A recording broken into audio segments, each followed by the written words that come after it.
ठंड में बिना रजाई के सोने वाला ससुराल।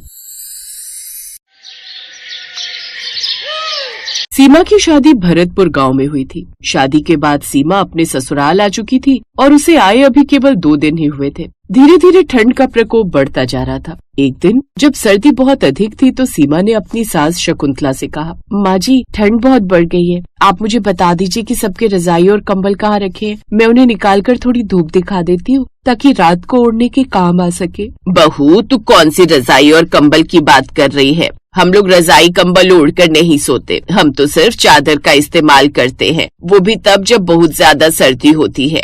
सीमा ये सुनकर हैरान रह गई और बोली, माँ जी आप ये कैसी बातें कर रही हैं? यहाँ तो हड्डियाँ गलाने वाली सर्दी पड़ रही है और आप कह रही हैं कि आप सब सिर्फ चादर में सोते हैं। अब क्या आप लोगों को ठंड नहीं लगती? बहू पहले के जमाने में लोग बहुत कम कपड़ों में रहते थे, फिर भी उन्हें ठंड नहीं लगती थी। हम तो फिर भी समाज के डर से कपड़े पहन लेते हैं। पुराने लोग ठंडे पानी से नहाते थे, तभी तो वो लंबी उम्र जीते थे और तंदुरुस्त रहते थे। इसीलिए हमारे घर में रजाई कंबल का इस्तेमाल नहीं होता। सीमा ये बात सुनकर डर गई क्योंकि उसे बचपन से ही बहुत सर्दी लगती थी। उसने घबराते हुए कहा, नहीं माँ जी, आपका तो पता नहीं लेकिन मैं बिना रजाई के नहीं रह सकती। सच में आप लोग बहुत हिम्मत वाले हैं जो बिना कंबल के सो जाते हैं। शकुंतला ने मुस्कुराते हुए कहा, ठीक है बहू, तू एक काम कर, अपने लिए बाजार से कंबल मंगवा ले। वैसे तो हम लोग इनका उपयोग नहीं करते, लेकिन अगर तू ओढ़ना चाहती है तो हम तुझे रोकेंगे नहीं। सास की बात सुनकर सीमा की जान में जान आई कि कम से कम उसे तो रजाई ओढ़ने की अनुमति मिल गई है। उसने तुरंत अपने लिए एक बहुत ही मुलायम और गर्म रजाई मंगवा ली। रात को जब सीमा और उसका पति प्रवीण सोने गए तो सीमा रजाई में दुबक कर लेट गई। उसे देख प्रवीण बोला, अरे सीमा ये क्या, अभी तो ठीक से सर्दी शुरू भी नहीं हुई और तुमने अभी से रजाई ओढ़ ली? क्या तुम्हें माँ ने बताया नहीं कि हमारे घर में कोई भी रजाई या कंबल इस्तेमाल नहीं करता? हाँ जी, माँ जी ने बताया था। ये सुनकर तो मैं दंग रह गई कि मुझे ऐसा ससुराल मिला है जहाँ लोग सर्दी में भी बिना रजाई के रहते हैं। देखो सीमा, हमें बचपन से ही ऐसी आदत डाली गई है, बिना रजाई के सोने से शरीर में फुर्ती रहती है और सुबह नींद भी जल्दी खुल जाती है। अगर तुम रजाई ओढ़कर सोओगी तो सुबह सुबह आलस आएगा। मैं तो कहता हूँ कि तुम भी बिना रजाई के सोने की कोशिश करो।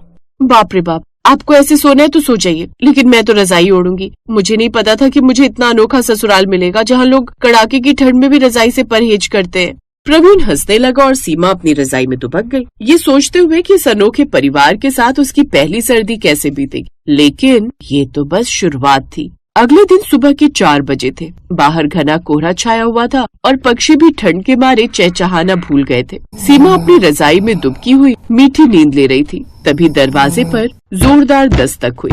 बहू, ओ बहू, उठ जा, सूर्योदय होने वाला है, जल्दी उठकर आंगन में आ। सीमा की नींद टूटी। उसने जैसे रजाई से हाथ बाहर निकाला, उसे ऐसा लगा जैसे किसी ने बर्फ के पानी में हाथ डाल दिया। कांपते हुए वो बाहर आई। माँ जी, इतनी सुबह और इतनी ठंड में आप सब बाहर क्या कर रहे हैं? बहू, हम सब नहा चुके हैं। देख तेरे ससुर जी और प्रवीण को, दोनों ने ताजे ठंडे पानी से स्नान कर लिया है। क्या? इस कड़ाके की ठंड में ठंडे पानी से स्नान? माँ जी, इंसान बीमार पड़ जाएगा। अरे बहू, बीमारी तो मन का वहम है। देखो हम कितने तंदुरुस्त हैं। जो शरीर को कष्ट देता है वही लंबी उम्र जीता है। तू भी जा और ठंडे पानी से नहा ले, शरीर की सारी सुस्ती भाग जाएगी। नहीं ससुर जी, मैं तो गर्म पानी करूंगी, मेरे हाथ पर तो अभी से सुन्न पड़ रहे हैं। शकुंतला ने सिर हिलाया और बड़बड़ाते हुए रसोई में चली गई कि शहर की लड़कियां बहुत नाजुक होती। सीमा पानी भरने के लिए कुएं पर गई जहां गांव की अन्य औरतें मौजूद थीं। क्यों सीमा बिटिया, सुना है तेरे ससुराल में इस बार भी रजाई ना निकली? भरत बाबू का परिवार तो पूरे गाँव में अपनी सजीव जिद के लिए मशहूर है। हाँ रमला चाची, मैं तो परेशान हो गई हूँ। पूरा परिवार सिर्फ एक चादर में सोता है। मुझे तो रजाई ओढ़ने में भी शर्म आती है, जैसे मैं कोई अपराध कर रही हूँ। अरे डर मत, तू ओढ़ अपनी रजाई। इनके घर की तो रीति उल्टी है। पिछले साल ससुर जी को तेज बुखार था, फिर भी उन्होंने कंबल नहीं ओढ़ा। कहते थे कि बुखार तो गर्मी का प्रतीक है, उसे कंबल से और क्यों बढ़ाना। सीमा ये सुनकर और भी डर गई। उसे चिंता होने लगी कि अगर कोई बीमार पड़ा तो क्या होगा। उस रात पारा शून्य के करीब पहुंच गया था। हवा खिड़कियों की दरारों से ऐसे आ रही थी जैसे कोई चाकू चुभ रहा हो। सीमा अपनी 2 परतों वाली रजाई में भी कांप रही थी। अचानक उसे प्रवीण के कराहने की आवाज सुनाई दी। जी, आप ठीक तो हैं? आप ऐसे क्यों कांप रहे हैं? कुछ नहीं सीमा, बस थोड़ी सी ठंड लग रही है, मैं ठीक हूँ। आप ठीक नहीं है, आपका शरीर बर्फ जैसा ठंडा है। प्लीज मेरी आधी रजाई आप ले लीजिए, जिद छोड़िए प्रवीण जी। नहीं, माँ को पता चलेगा तो वो कहेंगे कि मैं कमजोर हो गया हूँ। हमारे खानदान में पुरुषों ने कभी रजाई नहीं छुई। भाड़ में गई ऐसी परंपरा जो जान ले ले। रुकिए, मैं माँ जी को बुलाती हूँ। सीमा दौड़कर शकुंतला के कमरे में गई। वहाँ का नजारा देखकर वो दंग रह गई। शकुंतला और ससुर जी दोनों एक ही चादर में सिमटे हुए थे और ठंड के मारे उनके हाथ पैर नीले पड़ रहे थे, लेकिन फिर भी वो उठकर गर्म कपड़े नहीं पहन रहे थे। माँ जी, ससुर जी उठिए, देखिए प्रवीण जी की क्या हालत हो गई है, उनके फेफड़ों में ठंड बैठ रही है। शकुंतला घबरा कर उठी और प्रवीण के कमरे में आई। प्रवीण का चेहरा पीला पड़ गया था। अरे बेटा, तुझे क्या हुआ? तू तो बहुत कांप रहा है। माँ जी, अब तो बस कीजिए। आप इसे बहादुरी कहती हैं? ये बहादुरी नहीं, बेवकूफी है। भगवान ने हमें बुद्धि दी है ताकि हम मौसम से अपना बचाव कर सके। क्या आपको अपने बेटे की जान से ज्यादा प्यारी अपनी ये रजाई ना ओढ़ने वाली परंपरा है? शकुंतला चुप हो गई। उसकी आंखों में आंसू आ गए। उसने देखा कि उसकी जिद उसके इकलौते बेटे को अस्पताल पहुंचा सकती है। ससुर जी, आप भी सुनिए। पुराने जमाने में लोग गुफाओं में रहते थे, तो क्या हम भी आज घर छोड़ दें? समय बदल गया है। अगर आज हमने रजाई नहीं ओढ़ी तो कल हम सब बीमार होंगे और फिर डॉक्टर को हजारों रुपए देंगे। अगले दिन सूरज निकला तो घर का माहौल बदला हुआ था। सीमा ने देखा कि ससुर जी धूप में बैठे थे और उनके कंधों पर एक पुराना लेकिन गर्म लोई यानी ऊनी चादर। शकुंतला रसोई से बाहर आई और सीमा को अपने पास बुलाया। बहू, कल रात तूने जो कहा वो मेरी समझ में आ गया। हम लोग अपनी जिद को परंपरा समझ बैठे थे। प्रवीण अब ठीक है, पर उसे वाकई बहुत तेज ठंड लग गई थी। माँ जी, मेरा मकसद आपका अपमान करना नहीं था। नहीं बहू, तूने तो हमारी जान बचा ली। आज मैंने प्रवीण को शहर भेजा है। मैंने उसे कहा है कि पूरे घर के लिए सबसे अच्छी रजाइयाँ और गर्म कंबल लेकर आए। अब से इस घर में कोई भी ठंड से नहीं ठिठुरेगा। उस दिन के बाद भरतपुर के उस घर में बिना रजाई वाली परंपरा हमेशा के लिए दफन हो गई।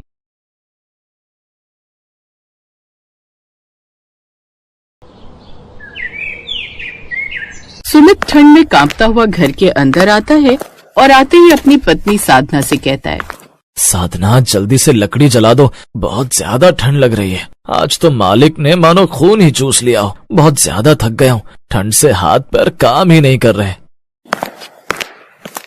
अजी, लकड़ी कैसे जला दूं जब घर में जलाने के लिए लकड़ियां ही नहीं है। आज पिताजी की तबीयत सुबह से बहुत ज्यादा खराब है। मैंने उन्हें कई बार बोला है कि ठंड में ठंडे पानी से ना नहाया करे, लेकिन वो मेरी एक नहीं सुनते। बीमार होने के कारण आज वो लकड़ियां लेने गए ही नहीं। पुराने जमाने के लोगों को जितना भी समझा लो, ये समझते ही नहीं है। अरे हम गरीब हैं तो क्या हुआ, हमारे घर में चूल्हा है और हम लकड़ी से आग जलाकर पानी गर्म करके नहा तो सकते हैं ना। लेकिन पिताजी तो सुनते ही नहीं। इस कड़कड़ाती ठंड में ठंडे पानी से नहाना उनकी सेहत के लिए कितना खतरनाक है, ये बात उनकी समझ में क्यों नहीं आती। हर साल यही परेशानी होती है। सुमित भी अपने पिता मनीष की चिंता कर रहा होता है कि तभी मनीष वहाँ पर आते हैं और सुमित से कहते हैं, अरे सुमित बेटा, इतनी चिंता मत कर मेरी। ये सर्दी जुकाम तो कुछ दिनों में ठीक हो जाएगा। तेरा बाप बहुत सख्त जान है, इतनी जल्दी उसे कुछ नहीं हो सकता। ये तो मेरी तबीयत खराब देखकर बहू ने मुझे लकड़ियां लेने के लिए जाने ही नहीं दिया। तभी वहाँ पर खांसते हुए राजू आता है और कहता है, माँ वो सब छोड़ो ना, अब तो ठंडी बहुत हो गई है और पिताजी भी आ गए। आप संदूक में से रजाई निकलवा दो ना। जी हाँ, ठंड बहुत ज्यादा हो गई है और चादर से ठंड खत्म नहीं होती है। वैसे भी चादर बिछ चुके हैं। हमारे घर में एक ही तो रजाई है, उसे निकाल लेते हैं। कम से कम पूरा परिवार उसे ओढ़कर सो तो पाएगा। अब साधना और सुमित मिलकर उस संदूक को खोलते हैं जिसके अंदर रजाई रखी हुई थी। जैसे ही उन्होंने संदूक को खोला, उसमें से 2-4 चूहे निकलकर इधर उधर भागने लगे। साधना ने जैसे रजाई को हाथों में उठाया, वह माथा पीटते हुए कहने लगी, अरे सत्यानाश हो इन चूहों का। एक ही तो रजाई थी हमारे घर में, वो भी इन्होंने खराब कर दी। अब मेरा गरीब परिवार क्या करेगा?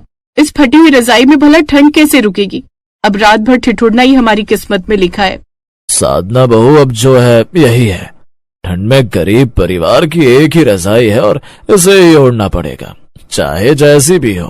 साधना ने अपने पूरे परिवार के ऊपर वो रजाई डाल तो दी, लेकिन उस रजाई में से बदबू आ रही थी और वो जगह जगह से फट चुकी थी, जिस वजह से पूरा परिवार रात भर ठंड में ठिठुरता रहा और उसे ओढ़ नहीं पाया।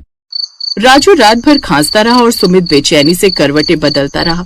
तभी अगली सुबह गांव का भीम, जो कि सुमित का दोस्त था, वो भागते हुए आया और कहने लगा, जल्दी चल सुमित, गांव के जो जमींदार है ना, उनके घर बेटा पैदा हुआ है, इसीलिए वो गरीबों को मंदिर के बाहर रजाई कंबल बांट रहे हैं। तू अपने परिवार को भी लेकर चल, तेरा नंबर भी आ जाएगा।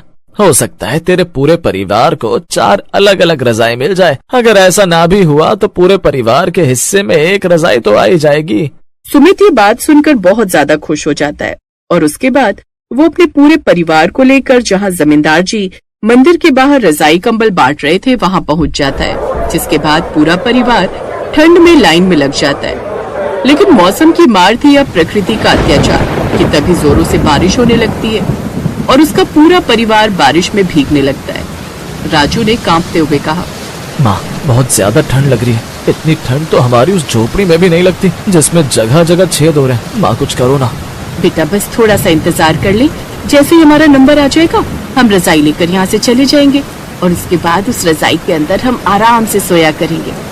वो लोग काफी देर तक बारिश और ठंड में खड़े रहते हैं और जब तक उनका नंबर आता है किस्मत से एक ही रजाई बचती है और जमींदार वो रजाई सुमित के परिवार को दे देता है। राजू बहुत ज्यादा खुश था और अपनी झोपड़ी में उस रजाई के साथ आकर वो अपनी माँ से कहता है, माँ, अब हमें किसी भी तरह की कोई परेशानी नहीं होगी और हमारा पूरा परिवार एक रजाई के अंदर सोया करेगा तो हमारी ठंड बहुत आराम से निकल जाएगी, क्योंकि रजाई बहुत गर्म जो है। हाँ मेरे बच्चे, तूने बिल्कुल ठीक कहा। अब हमें किसी भी तरह की कोई परेशानी नहीं होगी।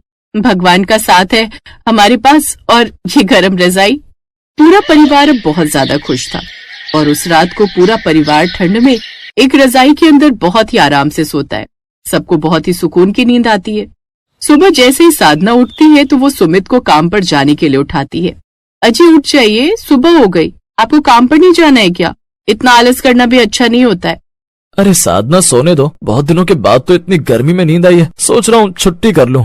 छुट्टी करने के बारे में बिल्कुल भी मत सोचिए। अगर आप छुट्टी करते हैं तो आपकी तनख्वाह कटती है और हमारे राजू की पढ़ाई में दिक्कत आती है, फिर पिताजी की दवाइयों का भी तो देखना है। चुपचाप उठ जाइए और काम पर जाइए, वरना मैं इस रजाई पर पानी डाल दूंगी और उसके बाद वो हफ्ते भर तक नहीं सूखेगी।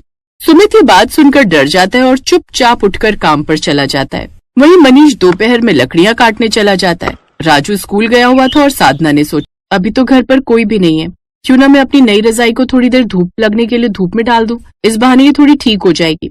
वैसे भी इतनी मेहनत से मिली है, थोड़ी देर धूप में रहेगी तो इसकी नमी दूर हो जाएगी और ये और भी आरामदायक लगेगी। साधना ये बोलकर अपनी रजाई को बाहर रस्सी पर धूप में डाल देती है ताकि उस पर थोड़ी सी धूप लग जाए और वो ठीक हो जाए और साधना घर के काम करने लगती है। थोड़ी देर के बाद राजू आ जाता है और उसका भी खेलने की वजह से रजाई पर ध्यान नहीं जाता और सुमित आकर खाना खाता है और वो भी रजाई के बारे में नहीं पूछता। रात के समय जब सोने की बारी आती है तो मनीष ने कहा, अरे बहू, रजाई कहाँ है? हमारी रजाई तो लाओ, उसके बिना तो हमें नींद नहीं आएगी। वैसे भी वो रजाई कहीं नजर नहीं आ रही। पिताजी, मैंने वो रजाई धूप में रख दी थी ताकि वो थोड़ी ठीक हो जाए, मैं अभी लेकर आती हूँ। साधना जैसे ही बाहर उस रजाई को देखने के लिए जाती है तो उसे वो नजर नहीं आती। ये देखकर वो बहुत ज्यादा घबरा जाती है और जोरों से चीखती है। उसके चीखने की आवाज सुनकर उसका पूरा परिवार बाहर आता है और सुमित कहता है, क्या बात हो गई है साधना? तुम इस तरह चीख क्यों रही हो? सब कुछ ठीक तो है ना? कुछ भी ठीक नहीं है जी, देखो ना हमारी रजाई चोरी हो गई। ठंड में पूरा परिवार एक रजाई का इस्तेमाल कर रहा था, अब हम क्या करेंगे? साधना बहुत रोती है लेकिन उन लोगों को वो रजाई नहीं मिलती। मनीष, सुमित और राजू जगह जगह जाकर उस रजाई को ढूंढने की कोशिश करते हैं लेकिन वो सब नाकाम होते हैं। अब पूरा परिवार ठंड में ठिठुर रहा होता है और सुमित कहता है, क्या जरूरत थी साधना तुम्हें वो रजाई धूप में रखने की? वैसे भी नई रजाई को धूप में कौन रखता है? तुम्हारी वजह से देखो आज हमारा परिवार फिर से ठंड में ठिठुर रहा है और हमारे पास कोई रास्ता नहीं है। हम तो फिर भी गुजारा कर लेंगे, लेकिन राजू का क्या होगा? जी मुझे क्या पता था कि इस घर में इंसानों से ज्यादा चोर रहते हैं, जिसे इस गरीब परिवार पर थोड़ा भी तरस नहीं आएगा और वो ऐसा काम करेंगे। मेरी एक छोटी सी गलती ने आज हमें फिर उसी पुरानी भयानक ठंड के हवाले कर दिया है। पूरा परिवार ठंड में तड़प रहा होता है कि तभी जमींदार वहाँ पर आता है और कहता है, अरे सुमित, कैसा है तू? और तुम सब लोग इतना परेशान क्यों नजर आ रहे हो? आपको क्या बताएं जमींदार जी, पूरे परिवार में ठंड से बचने के लिए एक ही रजाई थी, वो भी आपने दी थी। आज वो रजाई भी बाहर से चोरी हो गई, अब हमारा क्या होगा? जमींदार ने हंसते हुए सुमित से कहा, सुमित, लगता है तेरा भाग्य उतना भी बुरा नहीं है जितना तू सोचता है। मैंने पूरे गांव में रजाई और कंबल बांटे थे, लेकिन सिर्फ तेरा परिवार था जिसे एक ही रजाई मिली थी। और फिर जब और रजाइयां मैंने मंगवा ली तो सोचा तेरे हिस्से की बची हुई 3 रजाइयां तुझे घर पर आकर दे जाता हूँ। ये बात सुनने के बाद गरीब परिवार के चेहरे पर चमक आ जाती है, क्योंकि उन्हें उम्मीद की एक नई रोशनी मिली थी। जिसके बाद जमींदार अपने आदमी को आवाज लगाता है और उसका आदमी 3 रजाई लेकर आता है। अरे वाह, जमींदार जी तो बहुत अच्छे हैं। अब हमारे घर में 3-3 रजाई है और अब हम लोगों को ठंड नहीं लगेगी। जमींदार भी प्यार से राजू के सर पर हाथ रखता है और खुशी खुशी वहाँ से चला जाता है। जिसके बाद राजू के परिवार को अब कोई भी दिक्कत नहीं हुआ करती थी। सुमित सारा दिन मेहनत करता और रात में उसका परिवार आग जलाकर रजाई में बैठा करता था। सुमित अब अलग रजाई में सोया करता और राजू अपनी माँ साधना के साथ एक रजाई ओढ़ता और मनीष एक अलग रजाई में सोया करता था।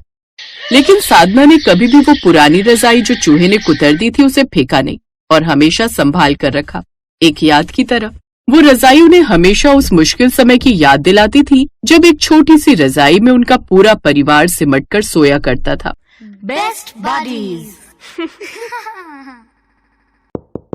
Hello friends, thanks for watching this video. अगर आपको ये वीडियो पसंद आया है तो प्लीज लाइक, सब्सक्राइब, कमेंट्स करें इस वीडियो पर और हाँ, शेयर करना भी ना भूलें। और भी मजेदार वीडियो देखने के लिए नीचे दिए गए बेल आइकॉन को दबाएं। देखते रहिए बेस्ट बडीज।